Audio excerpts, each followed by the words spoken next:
Outnumbered by Lesléa Newman.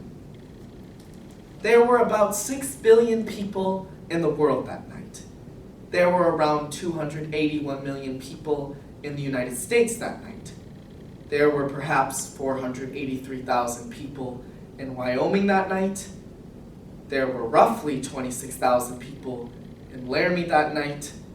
There were precisely 3 people in the Ford pickup that night.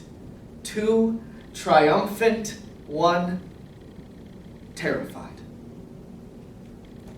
On October 6, 1998, Matthew Shepard, a gay college student in Wyoming, was baited by 2 straight men in a bar, kidnapped, beaten in an open field, tied to a fence, and left to die at freezing temperatures. Days later, he died in the hospital of a fractured skull and damaged brainstem. Motivated by the grave injustice of Matthew's murder, Lesléa Newman recounts the events of before and after Matthew's death and examines the hate crime through the various perspectives of the people and objects involved. The following works: Something Snapped, The Bartender, Raising Awareness, Road Rage, The Fence, That Night, How to Have the Worst Day of Your Life, The Fence, 1 week later, The Frat Boys, The Drag Queen, The Student, The Prosecutor's Job, Sorry Boy, Verdict, The Fence After, and Then and Now are from the award-winning collection of poetry, October Mourning, a song for Matthew Shepard, by Lesléa Newman. I can't explain it. He made me feel jumpy. My blood tore up my veins like a black pickup gunning down a highway. When I came up behind him, he turned his head. Something snapped, and I knew I need to take him out for a ride and show that little faggot one hell of a time. If only I had known my face would be the last friendly face he'd ever see. My voice, the last friendly voice he'd ever hear. My hand, the last friendly hand he'd ever high-five. If only I had known, I'd have said, "Dude, wait up, I'll take you home, I've got a truck." If only I had known. They were aware he was alone. He was unaware they were together. They were aware he was gay. He was unaware they were lying. They were aware he was out for fun. He was unaware they were out for blood. It was Gay Awareness Week.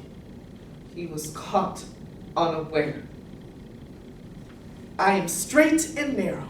I am long and lean. I've seen crashes and pile-ups. I've seen roadkill and carrion. I've seen blood and guts and gore.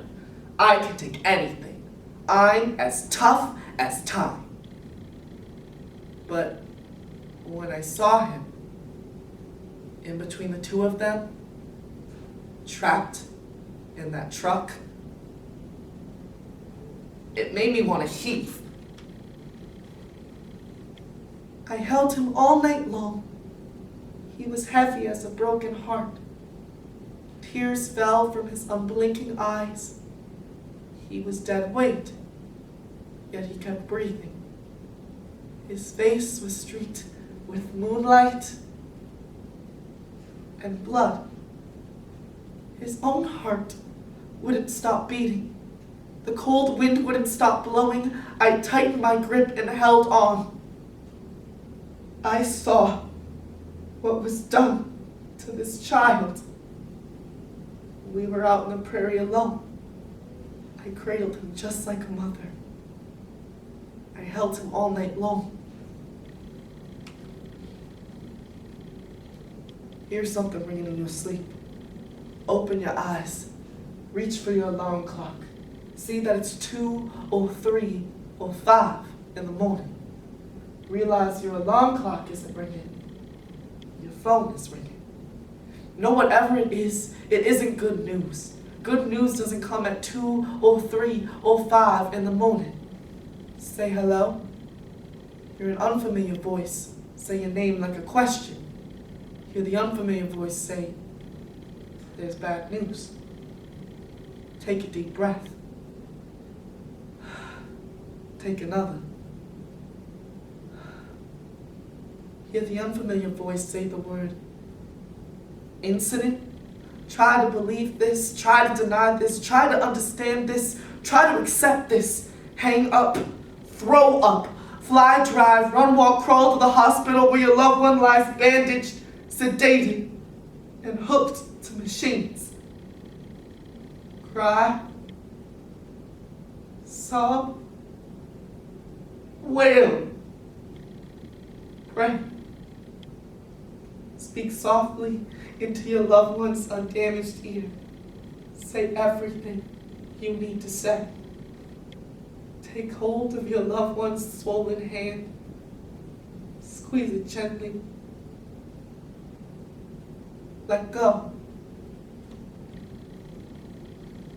I keep still. I stand firm. I hold my ground while they lay down. Flowers and photos, crystals and candles, sticks and stones, prayers and poems. They come in herds. They stand and stare. They sit and sigh. They crouch and cry. Some of them touch me in unexpected ways, but I don't mind.